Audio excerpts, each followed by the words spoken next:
De repente, alguém atrás de Steve gritou para ele parar e ele se virou. Um homem grande e uniformizado parou na frente do nosso herói e olhou para ele com ousadia.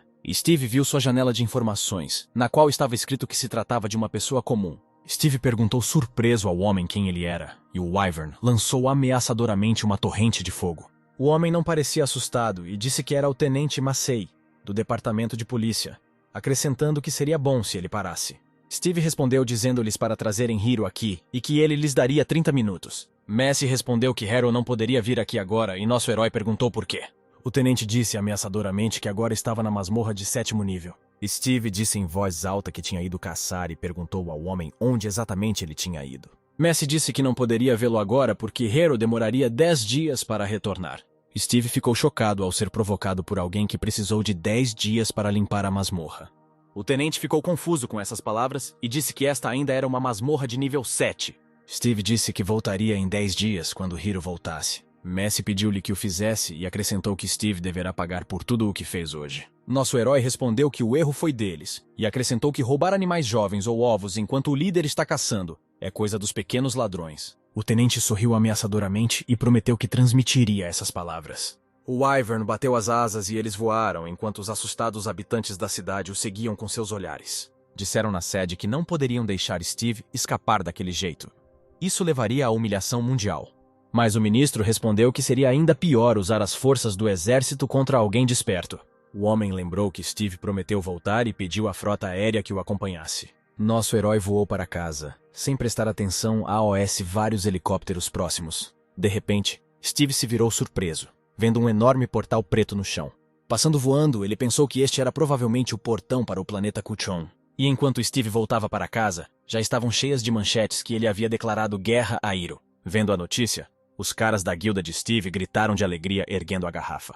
Eles disseram que isso era esperado de Steve.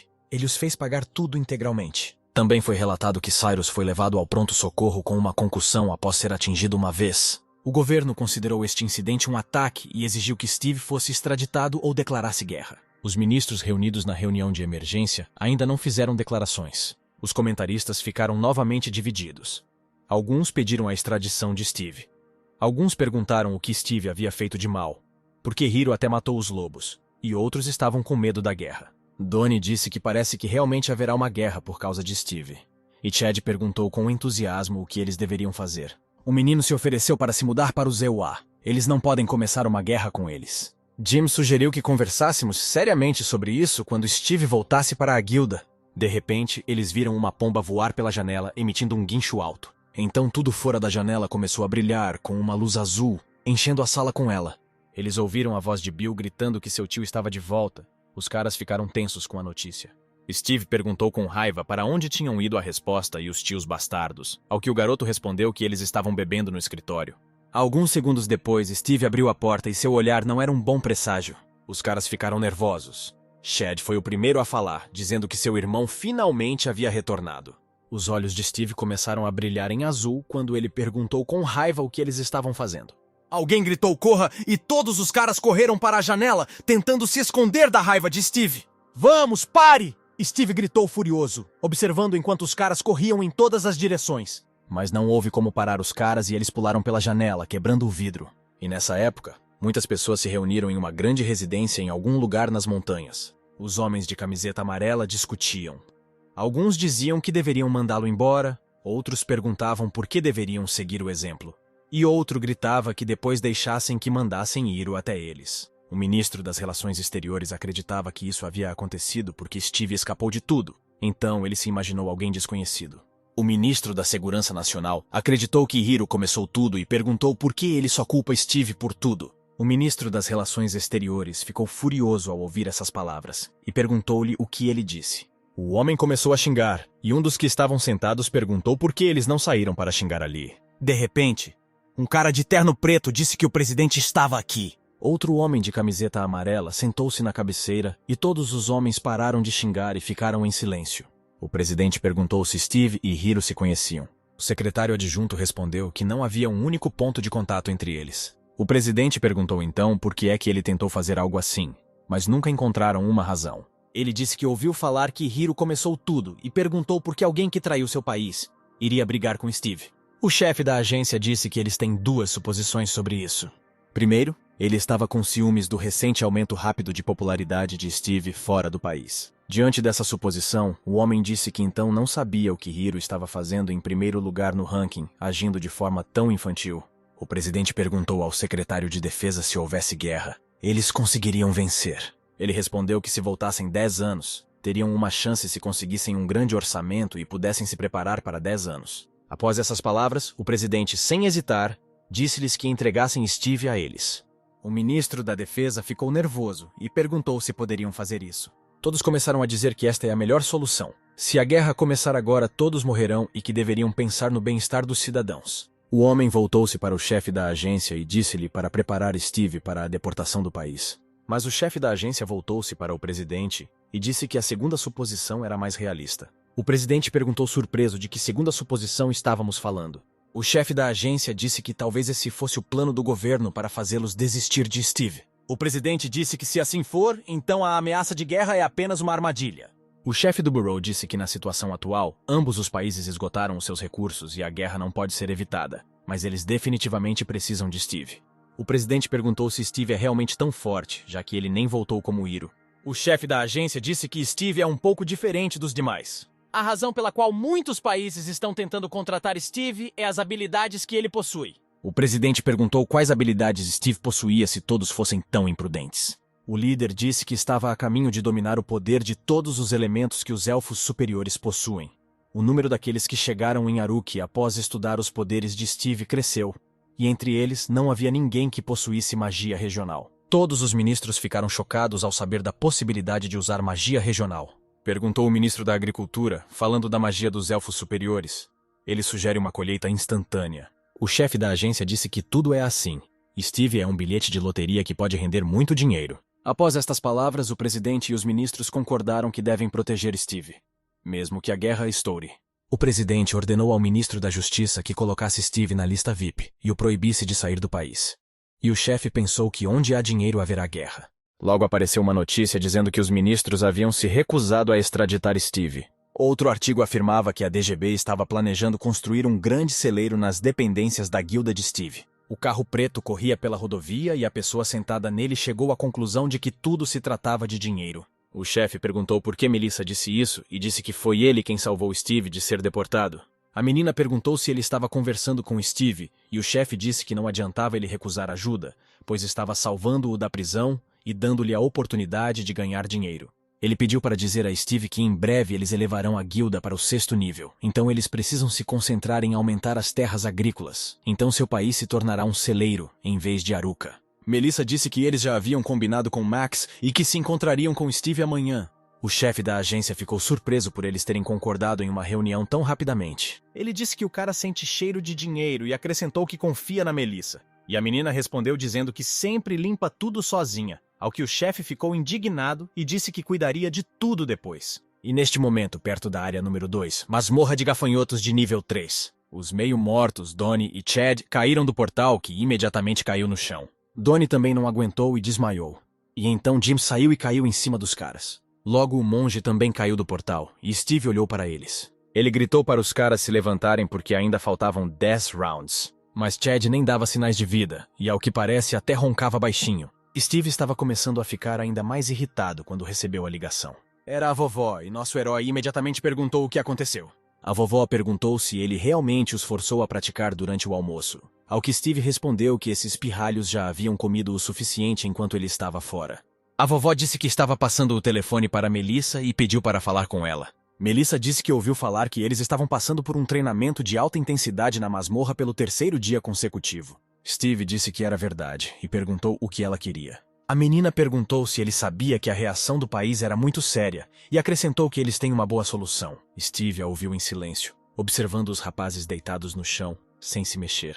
Ele pensava que as pessoas tinham suas próprias leis e esqueceu que ignorá-las poderia causar dor. Depois de pensar, ele disse que sugeriu que nos encontrássemos em sua casa e discutíssemos tudo. Acima da casa da guilda de Steve, a árvore crescia cada vez mais, mergulhando a casa numa sombra agradável. Havia 3 pessoas debaixo da árvore: Melissa, Steve e outro homem. A garota o apresentou como chefe da filial do SPFC, Max. O homem cumprimentou Steve e disse que estava muito feliz em conhecê-los. Depois de se sentar à mesa, o nosso herói perguntou imediatamente o que o SPFC precisava dele. Max disse que há pouco tempo o campeão o desafiou para um duelo, e citou as palavras de Hiro de que ele nem precisaria lutar para vencer. Steve ficou surpreso com o que ouviu e perguntou se Hiro realmente disse a verdade. Melissa ficou surpresa com a reação de Steve e perguntou se ele não sabia disso. Nosso herói disse que parecia ter ouvido algo assim e perguntou por que fez isso. Max respondeu imediatamente que tudo isso era para ganhar dinheiro. Ele acrescentou que se a luta acontecesse, receberia um dinheiro irrealista e sugeriu não desperdiçar energia pensando e apenas concordar. Max disse que se concordasse, poderia ganhar dinheiro e evitar uma guerra. 2 coelhos com uma cajadada só, por assim dizer.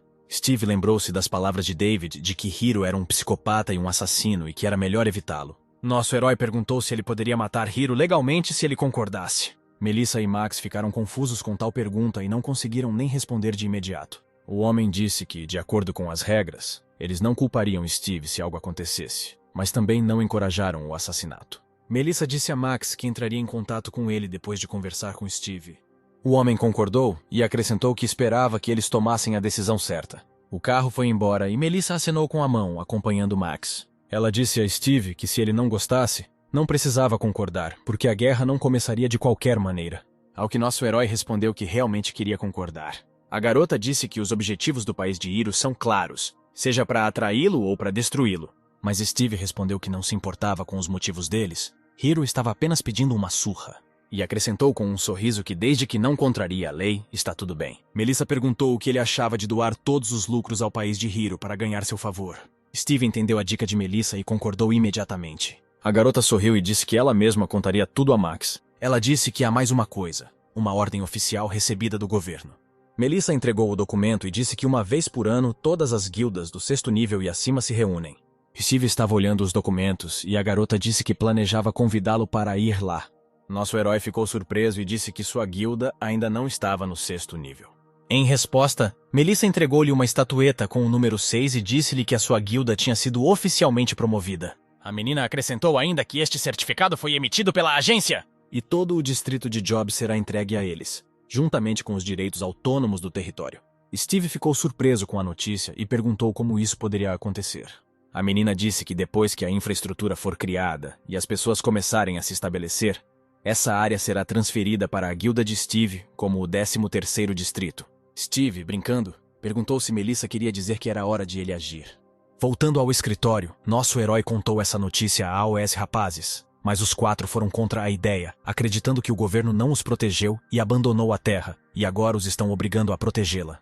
Steve disse que tudo já está decidido, e o governo tem interesse em construir a cidade. Chad perguntou surpreso se Steve havia mordido a isca, acrescentando que eles poderiam usá-la. Steve respondeu que eles poderiam estar no status de zona desmilitarizada e expandir sua fazenda com calma. Donnie respondeu que isso era decepcionante e sugeriu que eles simplesmente pegassem o dinheiro e emigrassem para os Estados Unidos. Steve disse que deixaria esta área como sede e no futuro planeja dividir a nova área em setores. Donnie perguntou surpreso se Steve estava planejando que eles os liderassem. Jim disse que quem administrará o setor será o prefeito. E se Steve nomear líderes do setor e não prefeitos, então ele será algo como um senhor. Donnie gostou muito da frase sobre o administrador do castelo e repetiu com entusiasmo o título do cargo. E Monk leu a notícia de que, graças às terras de Steve, seu país se tornaria o centro mundial de grãos. Os caras se perguntaram se conseguiriam igualar a indústria agrícola de Aruka, que tem portas de comércio no mundo todo, mas os produtos são muito caros. Donnie disse que se isso acontecer, Steve se tornará um senhor com um território ganhando somas astronômicas. O menino perguntou se nosso herói havia assinado o contrato. Ele deveria guardar 2 cópias para que não pudessem dizer nada contra. Steve respondeu dizendo que eles não podiam nem defender a própria casa, quais deles eram os administradores do castelo, e se tivessem acabado de comer, era hora de treinar. De repente, Donnie se dobrou e começou a gritar que seu estômago doía e que ele precisava comprar remédios com urgência. A partir dessa cena, Steve começou a perder lentamente a paciência. De repente, essa conversa foi interrompida por Jim, que leu a notícia de que Hiro havia saído da masmorra. Os caras imediatamente começaram a fazer piadas, dizendo: "Bem-vindo ao inferno, Hiro, e que acabou com ele." A notícia dizia que a equipe de Hiro reduziu o tempo de conclusão da masmorra de 7º nível para 8 dias. Outro artigo publicou a resposta de Hiro ao ridículo de Steve. "Vou te ensinar boas maneiras." O noticiário também trazia novidades sobre a próxima luta entre Steve e Hiro. Em uma das entrevistas, o ex-campeão mundial disse que enfrentar um contra um não é esvaziar masmorras. O comentarista do SPFC disse que Steve não tem absolutamente nenhuma experiência em lutar contra um homem a um desperto. Outro artigo dizia que 240 milhões era o lance máximo para Steve. Os rapazes leram a notícia em estado de choque, surpresos com a quantia, e Monk disse que não teriam recebido aquela quantia mesmo que completassem a masmorra 100 vezes. De repente, Chad pediu a Donnie para mover o artigo um pouco para baixo, percebendo algo. Outro artigo afirmava que Steve doou todo o valor ao país de Hiro. Donnie gritou em estado de choque o que havia de errado com ele. Por que dar seu dinheiro arduamente ganho para outro país? Chad sugeriu que isso era para evitar a guerra, ao que o menino disse que os comentários irados não desapareceram por causa disso, e Monk acrescentou que também há um pagamento ao vencedor. Donnie lembrou que o valor pago ao vencedor é o dobro, e Jim perguntou se isso era mesmo real. De repente, Steve apareceu por trás e perguntou friamente o que eles estavam fazendo aqui. Os caras atacaram Steve com perguntas sobre por que ele daria todo o dinheiro se sua vida estiver em jogo. Stewie disse que se eles terminassem de comer, deixe-o segui-lo, ele irá ver as terras de Jó. O chefe da mesa disse ao presidente que, claro, o valor foi ajustado. Se distribuíssem 5 bilhões cada, seria suficiente. Por precaução, eles firmaram um acordo segundo o qual Steve doaria os ganhos para fundos nacionais, o que impediria os rumores de guerra. O chefe da agência, com um sorriso malicioso, disse ao presidente que isso é apenas o começo, e assim que Steve obtiver sucesso na agricultura e misteriosamente se calar. Steve já estava voando para suas novas terras em seu Wyvern para ver como as coisas estavam indo. Ele se lembrou das palavras de Melissa de que costumava haver um prédio sede aqui. Se eles reformassem, caberia cerca de 100 pessoas. Nosso herói viu alguns prédios no chão e percebeu que a garota estava falando dele. Melissa e os trabalhadores já estavam esperando por Steve e perceberam que o Wyvern estava descendo. Ele quase caiu no chão e um vento forte surgiu do bater de suas asas. Um dos trabalhadores perguntou se o Wyvern havia ficado maior, e outro disse que ficou simplesmente chocado ao vê-los pessoalmente. Steve desceu do Wyvern e ele imediatamente entrou no portal aberto. Melissa cumprimentou Steve e perguntou como era a vista de cima, ao que o cara respondeu que parecia boa. Nosso herói disse que seria bom se ele plantasse tudo com árvores num raio de 4 quilômetros. Ao que a menina respondeu que assim que o território fosse demarcado, ela enviaria os papéis para aprovação. Steve abriu os braços, ativando a habilidade, e vagalumes começaram a se reunir ao seu redor. No momento seguinte, um brilho começou a emanar do cara, e os vagalumes tornaram-se centenas de vezes mais numerosos. Um dos trabalhadores perguntou se era famoso, e Melissa continuou dizendo que era uma marca de território.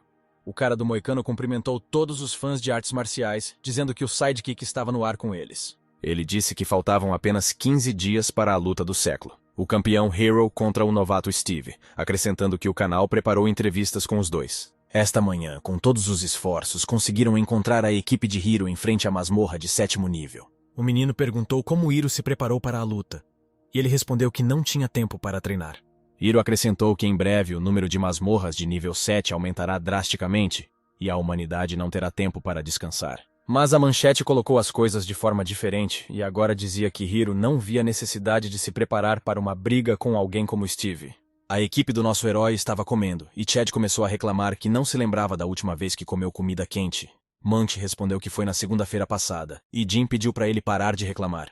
Naquele momento, Sidekick se aproximou deles e perguntou se eles eram do Team Steve, que foram chamados de motivo de chacota. O cara perguntou se eles conheciam o canal dele e se ele poderia entrevistar Steve. Donnie sugeriu que ele fosse até Job, provavelmente ele estava plantando árvores. Logo apareceu um artigo dizendo que Steve havia desaparecido e estava plantando árvores. E comentaristas malvados começaram a escrever que ele as estava plantando para ser enterrado sob elas após a luta com Hiro. Enquanto isso, Anna estava sentada no escritório diante de seu laptop, olhando atentamente para o monitor e para a placa de acesso negado. A garota tentou outra combinação e esperou tensa pelo resultado. De repente, na janela com as informações pessoais do Awakened Bureau sobre Steve, apareceu a inscrição "Aceito". A garota felizmente pensou que tinha conseguido, olhando para as pastas marcadas como confidencial. Anna abriu uma das pastas e começou a estudar cuidadosamente as informações recebidas. De repente, uma surpresa indisfarçável apareceu em seu rosto, e ela pensou incrédula. 1000 anos. Num artigo sobre apostas mundiais,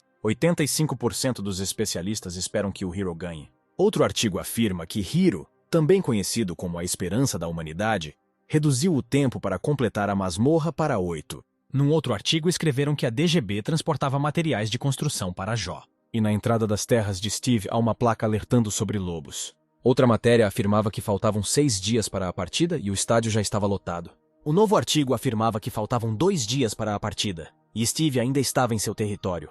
Hiro e Ana estavam sentados no sofá do melhor hotel da cidade bebendo vinho. A garota perguntou o que Hiro estava pensando depois de tomar um gole de vinho. O cara respondeu que estava pensando em como mataria Steve se ele não fosse à partida. Colocando o copo sobre a mesa, a menina disse que não achava que seria fácil. Hiro perguntou do que ela estava falando, e a garota explicou que estava falando sobre matar Steve. Ela disse que verificou as informações secretas do Bureau of the Awakened, e dizia que Steve havia retornado depois de passar 1000 anos em outro planeta. Hiro ficou surpreso com a informação e perguntou se ele havia regredido várias vezes nesse período. Ana respondeu que não achava que ele estivesse usando a pedra da regressão como Hiro, mas que ele respondeu que seria impossível viver 1000 anos então. Ela disse que, segundo os registros, Steve passou 10 anos no planeta onde o tempo passa 2 vezes mais rápido, e como Hiro passou 500 anos na Terra regredindo, não parece tão louco. Ela acrescentou que isso também explicava por que ele não conhecia Steve há 500 anos, e Hiro perguntou se ele havia encontrado a fonte da eterna juventude. Ana disse que existe um item raro chamado pêssego vermelho divino. Hiro repetiu o nome do pêssego vermelho com tristeza, esperando que ele continuasse. Ela disse que este objeto raro é encontrado apenas uma vez em 1000 anos em um planeta, e depois de 10 dias desaparece. O fruto de Deus confere a imortalidade e a juventude eterna. Hiro disse que o cara está cada vez mais interessante para ele, pois viveu 1000 anos sem a pedra de regressão. A garota disse que estava preocupada porque Steve tinha vivido mais do que ele. Hiro levantou-se e disse que não importava quem fosse seu oponente. Ele não deixaria ninguém atrapalhar. As manchetes dos jornais estavam repletas de informações de que Steve não chegou ao país no dia da partida. Enquanto isso, Steve trabalhava nas árvores de seu novo território. Maçãs começaram a aparecer nas árvores. Steve olhou o resultado e Donnie ficou por perto. Nosso herói disse que isso deveria bastar para as macieiras. Donnie disse que realmente não há tempo. Mas Steve não deu ouvidos e disse que as piras eram as próximas da fila. E o cara gritou que faltavam apenas 3 horas e que ele realmente precisava ir.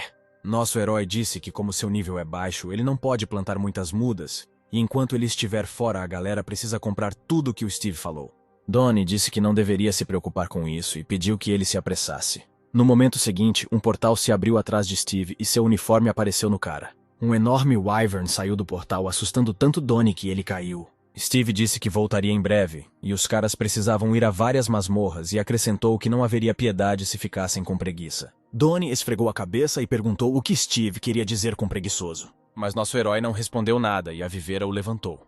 O wyvern carregou o cara cada vez mais longe, destacando-se intensamente contra o fundo do céu do pôr do sol. Olhando para ele, Donnie ficou surpreso ao ver que Steve não estava nem um pouco preocupado antes da batalha com o campeão, não acreditando que estava plantando árvores. Quando Steve desapareceu de vista, Donnie apertou o botão do controle remoto e vários drones voaram em sua direção. Ele sorriu satisfeito e disse que isso não importava, porque sabia o que usaria como protetor de tela. E o estádio já estava barulhento e as vozes dos comentaristas eram levadas para longe. O homem disse que faltavam 3 horas para a luta. O público já estava emocionado. Ele disse que ouviu dizer que Steve ainda não havia chegado e perguntou por que ele decidiu abandonar a partida. O segundo homem disse que essa luta não seria fácil para um novato que lutaria contra o campeão e que o governo de seu país era o responsável pelas ações de Steve. Hiro e Ana também chegaram ao estádio e sentaram-se na sala de espera com uma enorme janela de parede a parede. O rapaz perguntou se havia novidades e a moça respondeu que há pouco tempo ele ampliou sua participação em Jó. De repente, Hiro sorriu ao ouvir o nome das novas terras do nosso herói. Ele pensou que, como esperado, Steve sabia o que aconteceria no futuro. Afinal, o primeiro lugar a abrir a masmorra de 7º nível no país de Steve é Jó. Quando a masmorra foi aberta, o esquadrão de combate avançou com todas as suas forças para lá e foi destruído. O país perdeu mais da metade dos Rank C despertados e foi incapaz de deter os monstros. E devido às explosões, Jó foi totalmente queimado. Depois disso, o continente foi invadido por monstros fugitivos e então, incapaz de detê-los, o país de Steve caiu. Hiro achou que o governo queria acabar com a tragédia com a ajuda de Steve e desejou-lhe sorte, chamando o cara de arrogante. O comentarista disse que faltavam 7 minutos e, pelas regras, o participante seria desclassificado caso não comparecesse 1 hora antes da luta. De repente, os espectadores sentiram o vento aumentar e olharam para cima. Eles começaram a sussurrar, perguntando o que era aquele som, se era um monstro. De repente, uma asa apareceu acima do estádio e todos começaram a gritar que era um wyvern. Ana levantou-se da cadeira, olhando para a multidão, que começou a gritar que ele estava aqui. O comentarista disse que, contrariando as expectativas, Steve chegou ao estádio em seu Wyvern. David deu um pulo, gritando o que estava dizendo que Steve definitivamente viria, e os dois homens disseram que ele havia criado um verdadeiro drama. O chefe da agência gritou satisfeito que o mundo pertenceria a Steve se ele vencesse. Melissa também estava assistindo à transmissão, ouvindo o comentarista dizer que não imaginava Steve aparecendo 5 minutos antes da luta. Os soldados no quartel-general de campo também torciam por Steve e gritavam para que ele derrotasse todos eles. O comentarista disse que o Cavaleiro Dragão pousou depois disso enquanto ele circulava sobre o estádio. Jean ficou atrás dos soldados e, quando ouviu o nome dele, disse baixinho: "Bastardo." Steve pulou do Wyvern, que havia crescido significativamente. Nosso herói nem disse nada quando o Wyvern rosnou e entrou no portal, desaparecendo do estádio. O público assistiu com entusiasmo e admirou a magia da chamada. E Steve olhou em volta e perguntou por que havia tantas pessoas aqui e onde estava Hiro. Nosso herói gritou para todo o estádio para que Hiro saísse. O comentarista disse que aparentemente Steve está procurando por Hiro na arena, observando enquanto ele chama seu oponente. A multidão também acompanhou o grito de Steve e todos começaram a chamar por Hiro em uníssono. Ao ouvir os gritos, Hiro se levantou e disse a Ana que estava indo embora. A garota levantou-se instantaneamente do sofá e o deteve, pegando sua mão. Hiro sorriu e disse para ela não se preocupar, ele venceria e voltaria. De repente, flocos brancos começaram a cair sobre Steve de cima e um pássaro voou sobre sua cabeça. Steve levantou a cabeça quando os comentaristas começaram a gritar que Hiro havia chegado. O cabeludo caiu de cima e o chão do estádio não aguentou o salto. A torcida imediatamente gritou de alegria, comemorando a aparição do campeão. Mas Steve não ficou surpreso nem assustado e perguntou calmamente se ele era Hiro. Mas ele não respondeu, mas disse que queria fazer algumas perguntas ao nosso herói antes de matá-lo. Hiro perguntou ao cara se ele era um sobrevivente do apocalipse. Mas Steve não sabia do que estava falando e perguntou de que tipo de apocalipse ele estava falando. Mas Hiro não acreditou nele e disse que sua atuação era ruim. Nosso herói AOS poucos começou a ficar irritado e perguntou de que tipo de besteira ele estava falando. Hiro perguntou se ainda havia uma pedra de regressão e por quantos anos ela poderia regredir. Mas Steve novamente não entendeu do que eles estavam falando e perguntou que tipo de pedra era. O comentarista disse que aparentemente eles estavam conversando e perguntou ao segundo se ele estava interessado no que estavam conversando. O segundo comentarista disse que talvez Hiro o esteja dando conselhos como um lutador mais experiente. O primeiro comentarista disse que então deveriam ouvir e mandou um drone de transmissão para a galera. 3 drones começaram a descer rapidamente para a arena onde os caras estavam. Hiro começou a ativar a habilidade e perguntou se Steve sentia que o mundo estava a seus pés depois que ele voltou do passado. Nosso herói perguntou surpreso como ele poderia ter chegado ao passado. 2 lâminas apareceram nas mãos de Hiro e ele disse que Steve estava pedindo por elas. O cara balançou as lâminas em um salto e disse que tinha um jeito de fazer nosso herói falar. O comentarista gritou entusiasmado quando Hiro começou a atacar. De repente, todos que assistiam congelaram de surpresa, sem acreditar no que viam à sua frente. Eles viram o punho de Steve atingir a bochecha de Hiro, que ficou surpreso com o que aconteceu. Com a força do golpe do nosso herói, o cara voou de volta para o silêncio mortal do enorme estádio. Hiro caiu no chão e sua queda deixou um buraco no chão, e Steve começou a se aproximar dele. O comentarista começou a gritar que Hiro havia caído. Parecia ter sofrido ferimentos graves e não se movia. Steve se aproximou dele lentamente e o comentarista gritou que Hiro estava em perigo. Nosso herói flexionou o punho e disse que aparentemente ele era apenas um maluco. Ele gritou para o cara se levantar e perguntou se ele estava realmente morto. E ao ouvir essas palavras, Hiro moveu a mão. Steve perguntou como o campeão podia estar tão fraco. Mandou Hiro se levantar, pois ainda não havia recebido o que merecia. Com essas palavras, o cara abriu os olhos e começou a se levantar lentamente. O comentarista começou a gritar que Hiro se levantou vendo o cara mal se levantar. O público torceu por Hiro e o encorajou, pedindo-lhe que se levantasse e lutasse. O cara olhou para o sangue que escorria do nariz e não conseguiu entender se foi atingido por magia. Steve disse que tudo deveria seguir seu curso e que, antes de tudo, ele precisava lá aprender a ter humildade. Essas palavras deixaram Hiro furioso e, correndo para a batalha, disse a Steve para calar a boca. Mas este ataque foi interrompido por outro soco no rosto. Hiro olhou para Steve em estado de choque e pensou que não conseguia ver seu punho. Steve deu o próximo golpe na barriga do cara e ele voou de volta.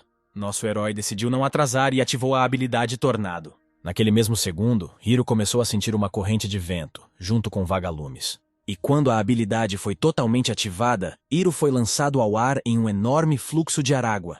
Steve saltou acima do Hiro caído e uma bola de fogo apareceu em sua mão. Nosso herói ativou outra habilidade, Fada do Fogo, Riacho.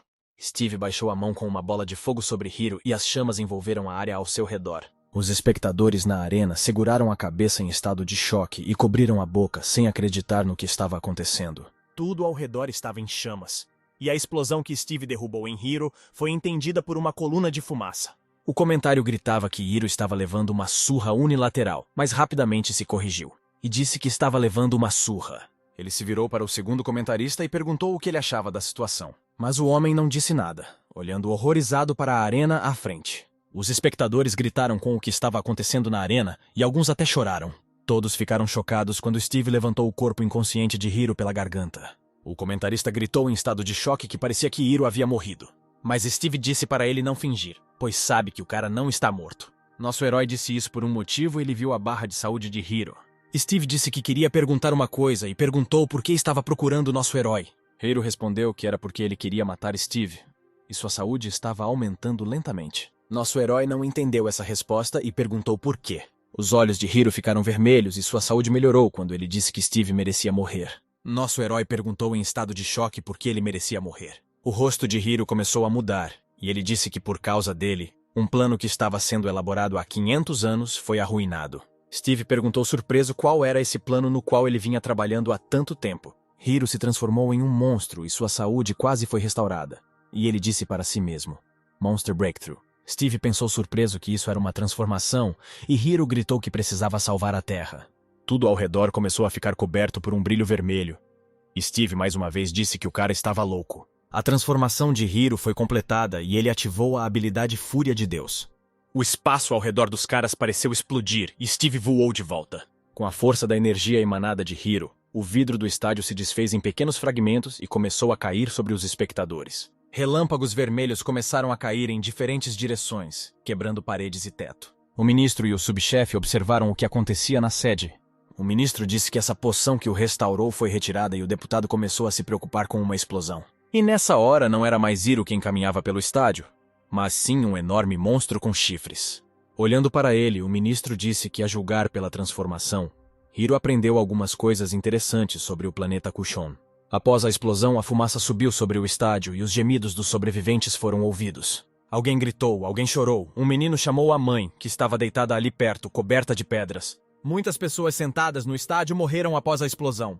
Até Ana, sentada na sala de espera, foi danificada e a janela do tamanho de uma parede foi quebrada em pedaços. Hiro ficou na arena, transformado em um enorme monstro com cauda longa. Ele rosnou que este era o golpe final, a ira de Deus. A habilidade era tão poderosa que o corpo humano não aguentava. Então ele teve que invocar um monstro, e ficou surpreso que essa habilidade tivesse que ser usada em uma pessoa comum, pois Hiro a estava guardando para o chefe do 8º nível. De repente, o monstro ouviu algum barulho à frente, e seus olhos se arregalaram de surpresa. Steve apareceu debaixo do colapso, segurou a cabeça e reclamou que doía.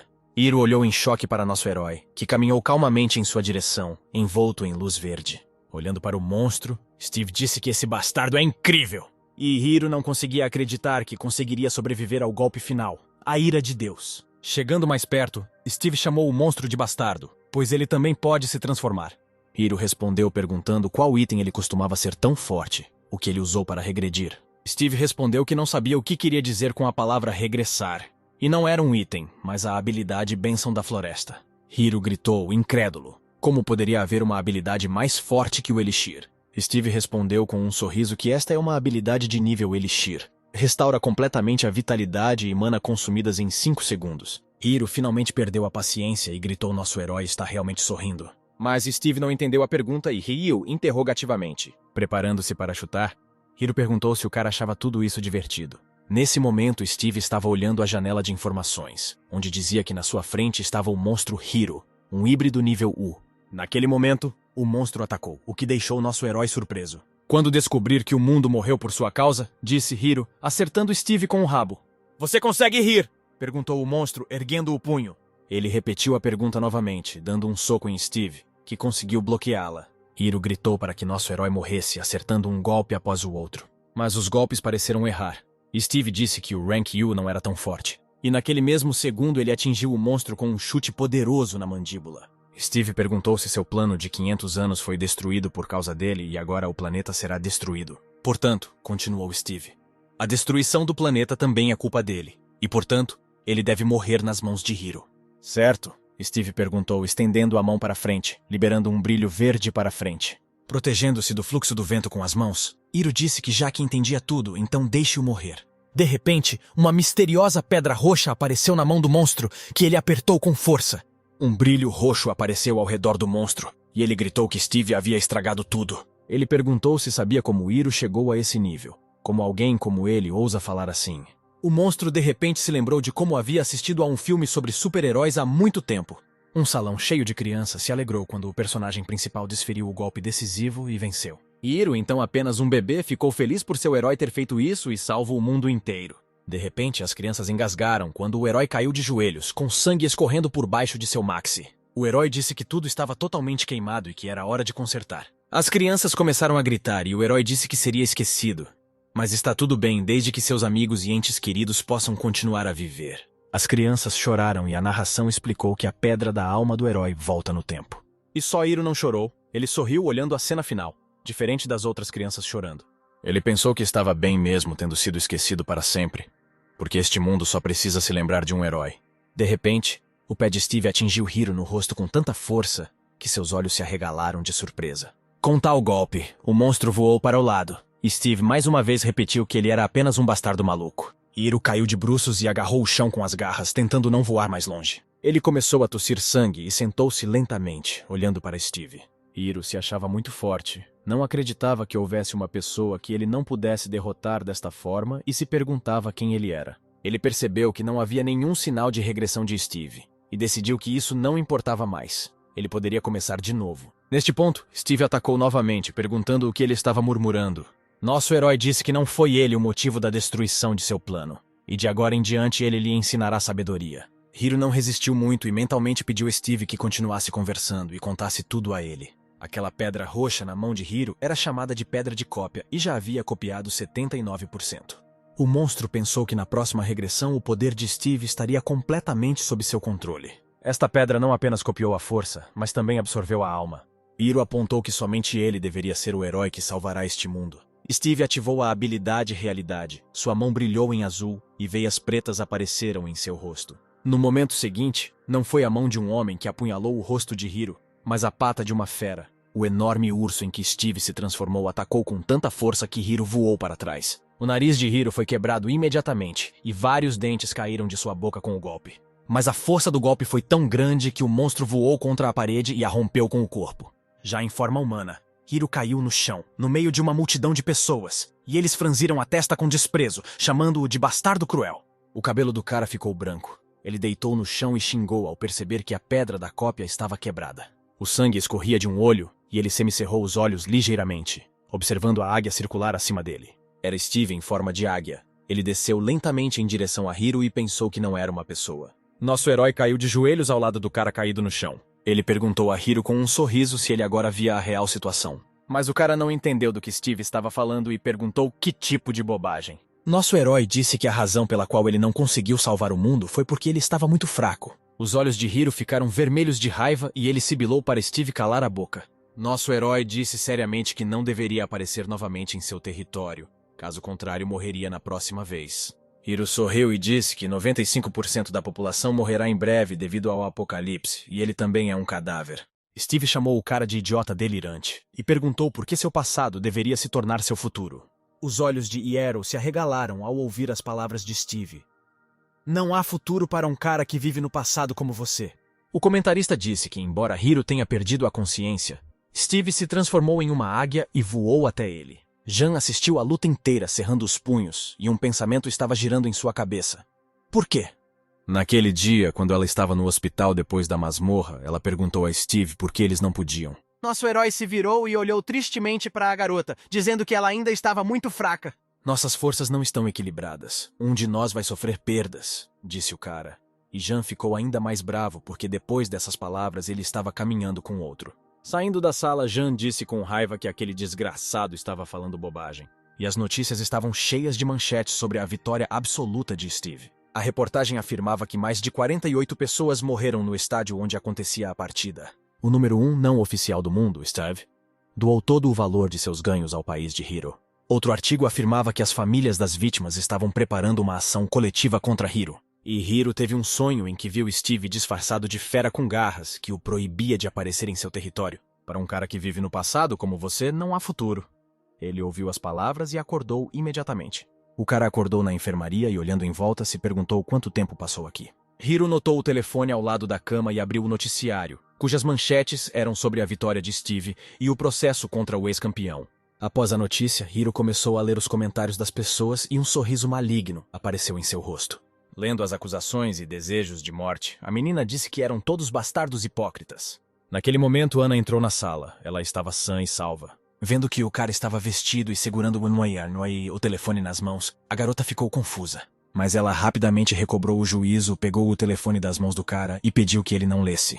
Ela disse que as pessoas ficam simplesmente chocadas com a derrota dele e agem dessa maneira porque seu orgulho está ferido. Hiro entendeu que Ana o estava protegendo e não respondeu, suspirando pesadamente. A garota perguntou se ele estava bem e o cara respondeu que queria ficar sozinho.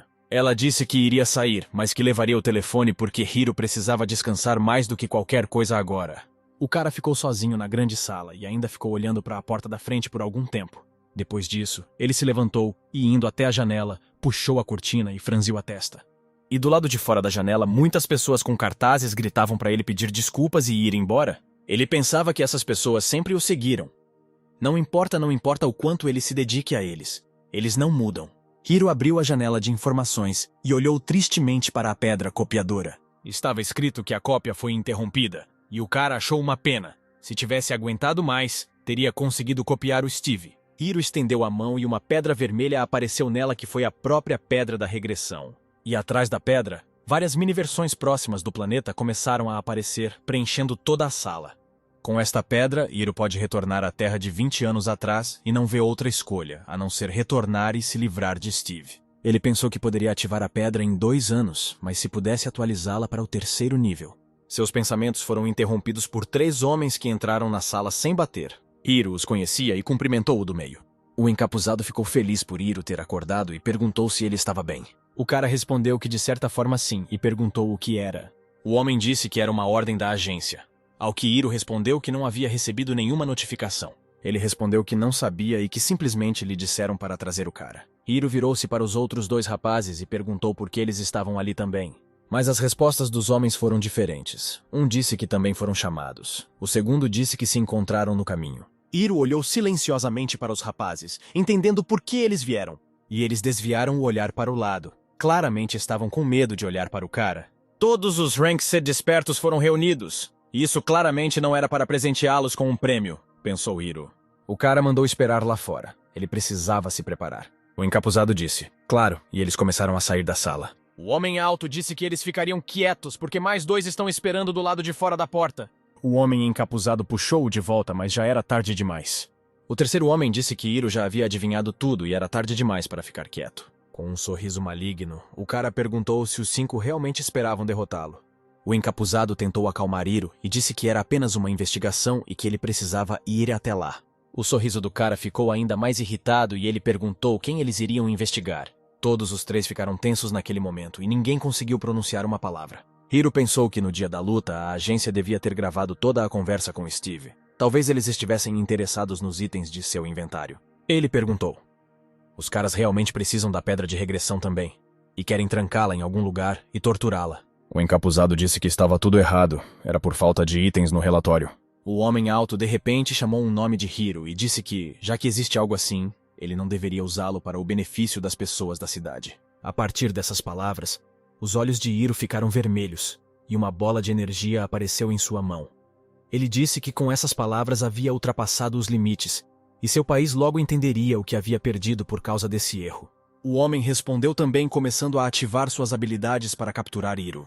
Os olhos do cara ficaram cada vez mais vermelhos e chifres quase imperceptíveis começaram a crescer em sua cabeça. Os 2 caras atrás da porta de repente viram uma luz começar a brilhar na janela da porta e o sangue escorrendo. Quando estavam prestes a entrar na sala, algo explodiu lá dentro e eles voaram de volta, junto com a porta. Os homens olharam surpresos para o buraco em vez de para a porta, e quando a fumaça se dissipou e eles viram o que estava acontecendo lá dentro. Hiro, na forma de um monstro, perfurou o cara alto com o rabo e segurou o segundo pela cabeça, levantando-o do chão. Ele perguntou se parecia fraco por ter perdido uma vez e acrescentou que o pescoço do cara seria quebrado se alguém se mexesse. O encapuzado estendeu a mão e chamou Hiro de capitão, tentando detê-lo. O monstro disse que não deveria chamá-lo assim e perguntou quem deu a ordem. O encapuzado respondeu imediatamente que era uma ordem do comissário. Tucker é um comissário do Bureau of the Supernatural, um patriota que olha apenas para a linhagem. Ele esperou que Hiro falhasse e mostrou os dentes assim que surgiu a oportunidade. O homem encapuzado disse que o comissário não tinha certeza de sua lealdade ao país. Tucker disse que quando a equipe de Hiro completou a masmorra de 7º nível, 9 pessoas morreram. Hiro se transformou naquele momento para curá-los. E os itens e habilidades não foram marcados em lugar nenhum. Isso significa que todos os relatórios fornecidos pelo grupo eram mentiras, disse Tucker, acrescentando que queria saber se tinha algum outro item escondido. O homem encapuzado transmitiu as palavras do comissário de que antes de abrirem o comitê de investigação, eles deveriam fazer algumas perguntas a Hiro. O cara falou que está tudo errado. O comissário só quer levar todos os itens para ele. O monstro presumiu que o comissário lhe havia oferecido o cargo de capitão da primeira equipe de batalha, se tudo corresse bem. O encapuzado não sabia como responder à sugestão de Hiro. Lembrou-se das palavras do comissário de que a sua lealdade era inquestionável e que precisavam de pessoas como ele. O monstro, percebendo que tinha razão, disse com um sorriso que eram pessoas estúpidas. Ele já viu a destruição deste país 25 vezes, quer restaurar a civilização neste país em particular, mas o plano falhou porque não há forma de superar a ganância. Hiro disse que queria fazer uma pergunta a Ana sabe de tudo. O cara de capuz fechou os olhos, claramente não queria responder a essa pergunta, mas o monstro gritou para ele falar imediatamente. O homem desistiu e, gaguejando, disse que ela estava ciente do que estava acontecendo. Hiro perdeu a paciência de frustração e gritou apertando a mão que segurava a cabeça do homem. O sangue espirrou por toda parte enquanto Hiro agradecia ao homem encapuzado por todo o seu trabalho duro. Ele percebeu onde isso estava indo e tentou impedir Hiro, gritando seu título. Mas já era tarde demais e uma grande explosão ocorreu na sala.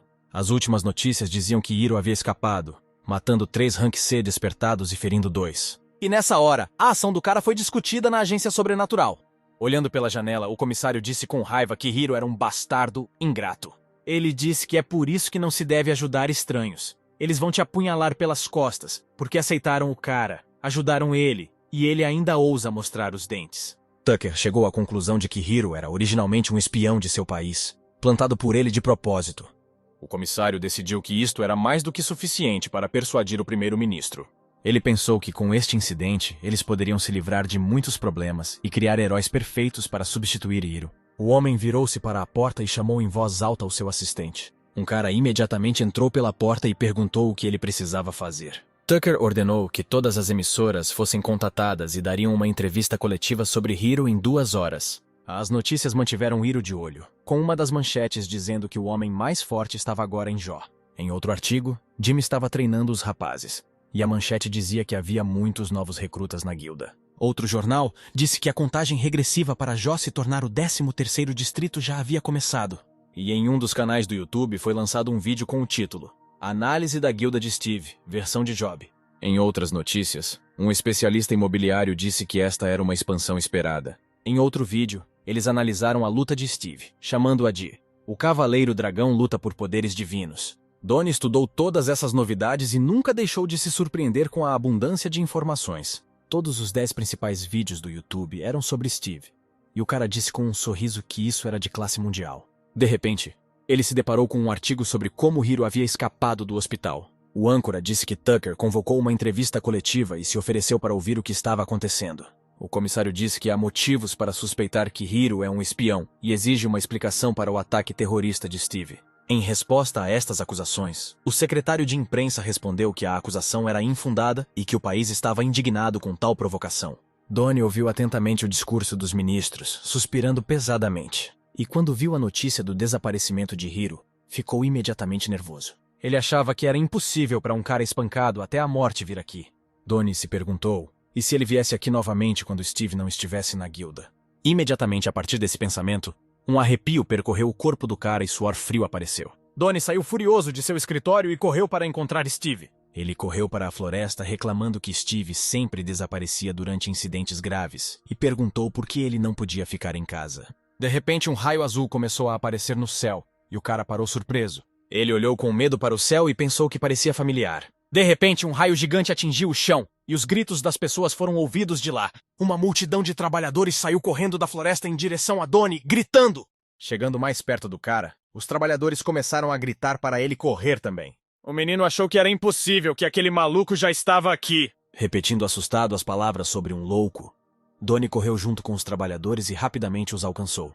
De repente, Jim correu ao seu encontro e eles se entreolharam surpresos. Os caras pararam e Jim perguntou a Donnie para onde ele estava correndo. O menino imediatamente expressou sua suposição de que o louco Hiro já estava aqui. Mas Jim perguntou do que ele estava falando, pois havia recebido um relatório de que um portal havia sido aberto nas proximidades e ele estava correndo para lá. Donnie repetiu estupidamente a palavra portal, assim como os trabalhadores que passavam correndo, e Jim confirmou isso. Ambos se viraram, observando enquanto o raio continuava a atingir o chão. De repente, uma bola vermelha começou a aparecer do relâmpago. Os caras olharam em estado de choque para o que estava acontecendo, e Donnie disse que esse portal parecia assustador. Um militar veio até eles com equipamentos, e descobriram que se tratava de um portal de 7º nível, que explodiria em 42 dias. Jean gritou que havia muito pouco tempo, e Chad lembrou que o mesmo portal tinha 23 portões e 120 dias. Os caras seguraram a cabeça, pensando que era demais. Chad achava que eles estavam tão focados na construção do 13º distrito que pegavam as pessoas sem olhar para suas habilidades e, se houvesse um avanço, eles não seriam capazes de garantir a sobrevivência. Apenas Monkey estava calmo e disse que eles deveriam pegá-lo e eliminá-lo antes que ocorresse um avanço. Os rapazes baixaram a cabeça sem saber como responder a tal proposta. Monkey perguntou se Steve permitiria isso. Jim disse que primeiro eles precisavam voltar vivos e Donnie perguntou se eles realmente iriam para lá. O garoto disse que ainda era um patético Rank A e Jim disse que ele também era. Jim perguntou onde Steve estava na hora certa. Donnie disse que iria procurá-lo. Chad disse que daria uma olhada na fazenda de animais e seguiu em frente. Munch disse que iria verificar no leste e Jim decidiu ir até a entrada. Os caras foram em direções opostas e ninguém percebeu que no meio havia um furão que parecia o Steve. E como se sentissem o olhar do furão, os caras voltaram lentamente. E o furão das vozes de Steve perguntou por que eles decidiram aceitar esse território. Chad disse que foi porque eles ficaram cegos pela nomeação para o 13º distrito. Donnie acrescentou ainda que ficou cego com a nomeação para o cargo de gerente, e os rapazes apoiaram essas palavras. Mas Steve disse que não, era porque era um grande terreno de caça. Os meninos engasgaram em uníssono quando ouviram essas palavras e as perceberam. Ferret disse que era óbvio porque eles escolheram esse local e ele gostou muito da maneira como eles pensaram. Steve convidou a galera a sentir a selvageria dessa natureza. Os caras ouviram os sons da natureza. Munch até fechou os olhos e respirou fundo. Steve disse que naquele momento um jackpot tão grande estava no caminho deles. O furão perguntou se não deveriam caçar aqui com o coração agradecido. Donnie disse que eles estavam gratos, mas seus níveis são os atuais. Steve disse que a presa estica o pescoço e pede para ser pega, mas ela quer fugir. Ele acrescentou que se quiserem viver assim, correrão até retornarem à vida anterior. Palavras sobre sua vida anterior cortaram dolorosamente a alma de Munch e seus olhos se arregalaram. E Steve perguntou novamente se eles queriam voltar para sua vida passada. Os caras, por unanimidade, começaram a dizer que não queriam voltar e trabalharam muito para estar aqui. Donnie arregaçou as mangas, pronto para entrar na masmorra agora mesmo, e Monkey estava pronto para ser o batedor. De repente, o furão acendeu uma luz azul e os caras ficaram paralisados olhando para ele. Logo, no lugar do furão, começaram a aparecer os contornos de um corpo humano. E Steve sorriu e disse que, como esta era a primeira masmorra de nível 7, eles talvez precisassem de algum tempo. Os caras imediatamente mudaram de assunto e começaram a dizer que precisavam de tempo para preparar e estocar comida quente. Nosso herói disse que alguém deveria treinar os recém-chegados e supervisionar a construção. Então Jim e Monk irão para o primeiro ataque. Os caras disseram com entusiasmo que entenderam tudo e foram se preparar. Donnie disse que estava chateado porque seu nome não foi incluído no primeiro ataque à masmorra de 7º nível de seu país. Ao ouvir as reclamações, Steve disse que também iria, o que claramente não deixou o menino feliz. Nosso herói deu um passo em direção à masmorra e disse que eles estavam entrando agora, e Donnie tentou impedi-lo. Ele pediu a Steve que esperasse, mas o cara não atendeu a AOS seus apelos e entrou no portal. Steve corajosamente entrou no portal e chamou os outros caras para segui-lo. Os caras aplaudiram os caras quando eles entraram no portal, com Donnie correndo por último. Chad perguntou com entusiasmo se não havia problema em simplesmente entrar em uma masmorra de nível 7 como essa, com Monk parado atrás dele. Steve e Jim já haviam entrado no portal e seus corpos estavam envoltos em um brilho rosado, com Donnie correndo atrás e pedindo para ele esperar. Do outro lado do portal, os contornos dos rapazes começaram a aparecer. Steve saiu primeiro, avaliando a situação, seguido por Jim e Donnie, estreitando os olhos. Imediatamente, um monstro esqueleto saltou sobre os rapazes e estendeu a mão de osso na direção deles. Donnie ficou tão assustado com o ataque que esqueceu todas as palavras e gritou algo incompreensível. Uma inscrição apareceu na janela de informações de que os caras haviam acabado nas terras dos mortos-vivos. Os caras do outro lado do portal receberam os mesmos dados e todos congelaram de medo. O apresentador de notícias disse que a primeira masmorra de nível 7 apareceu no país de Steve, e já havia 8 delas no mundo. Os principais meios de comunicação do mundo dizem que isto é esperado, e o aeroporto internacional está sobrecarregado à medida que as pessoas fogem do país. O apresentador se ofereceu para ver como era no local, e a transmissão ao vivo foi ligada. E lá o apresentador foi agredido por um homem gritando que não havia ingressos, e uma mulher em pânico pediu para abrir a rota marítima. O confuso apresentador disse que a agitação estava começando no país.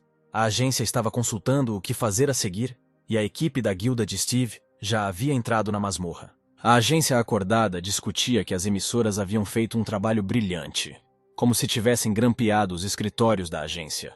O chefe da agência perguntou se a equipe de Steve estava certa ao entrar na masmorra imediatamente após sua aparição. O cara respondeu que Steve, Donnie e Jim estavam na masmorra. Um homem listou tristemente as fileiras dos rapazes, e o segundo perguntou por que Steve levou os rapazes com ele. O homem sentado ao lado dele lembrou-lhe que Donnie tinha uma habilidade de memória de vídeo. O chefe disse que pelo menos deixariam vídeos para outras equipes, porém já existem toneladas de vídeos na internet de limpeza de masmorras de nível 7. O homem cruzou os braços sobre o peito e perguntou como estavam indo os preparativos do grupo de batalha. O homem respondeu que 13 equipes já estavam aguardando ordens, mas havia apenas alguns Rank A despertados lá, principalmente Rank B. Outro homem disse que era como mandá-los para a morte certa. Eles teriam sorte se não fugissem imediatamente. Além do mais, muito pouco tempo, porque eles devem limpar a masmorra 88 vezes em 44 dias. O homem de óculos disse que o recorde da equipe de Hiro é de 8 dias. E, como lá o tempo passa 2 vezes mais rápido, a limpeza leva cerca de 20 dias. O chefe do departamento considerou que, portanto, precisariam limpar a masmorra 2 vezes por dia. Um dos homens disse que não importa quão excelentes sejam as habilidades de Steve, e o segundo acrescentou que talvez eles precisem fugir do país. Um dos presentes perguntou se valeria a pena pedir ajuda a outras guildas, mas foi-lhe dito que todos estavam agora ocupados limpando as masmorras do 6º nível, que se tornaram muito numerosas. O chefe da agência fechou os olhos e disse isso, como dizem, da frigideira para o fogo. O homem de óculos perguntou o que o chefe pensava sobre evacuar as pessoas de Jó e colocá-las perto do muro defensivo enquanto durasse a ameaça de um avanço.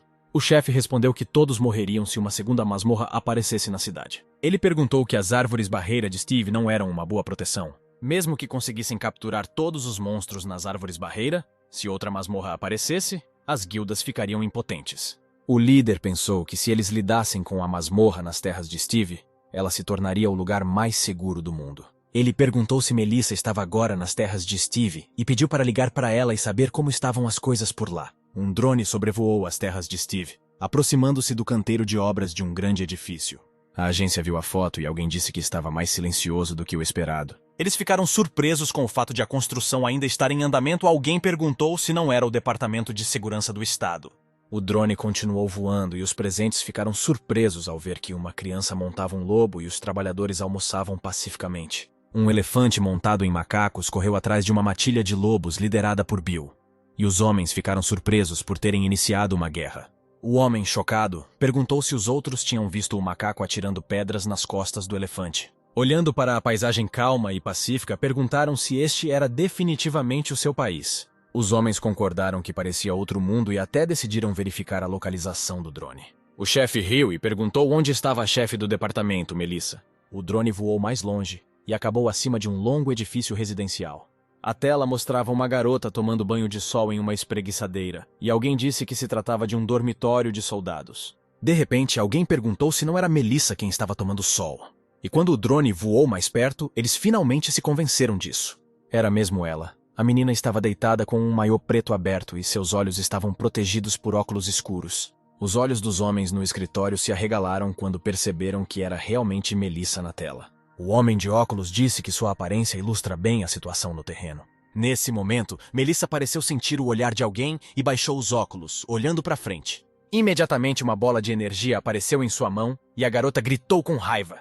Que tipo de bastardo queria morrer? De repente, ela percebeu que no drone estava a abreviatura de Awoken Bureau. Toda a essência da situação ocorreu à garota e ela imediatamente se cobriu com a mão, gemendo baixinho de vergonha. O chefe da agência cobriu o rosto com a mão e perguntou baixinho se ela realmente havia percebido o atrevimento de sua amiga Jean. Vestindo rapidamente uma camisa, a garota deu a desculpa de que era a hora do almoço, mas percebendo que palavras eram desnecessárias, ela simplesmente se desculpou.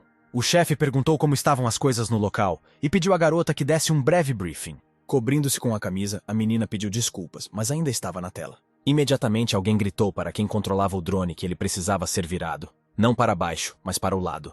Melissa disse que quando a masmorra de 7º nível apareceu, houve um pouco de comoção devido às orientações de evacuação, mas depois que Steve foi limpá-la, tudo ficou calmo.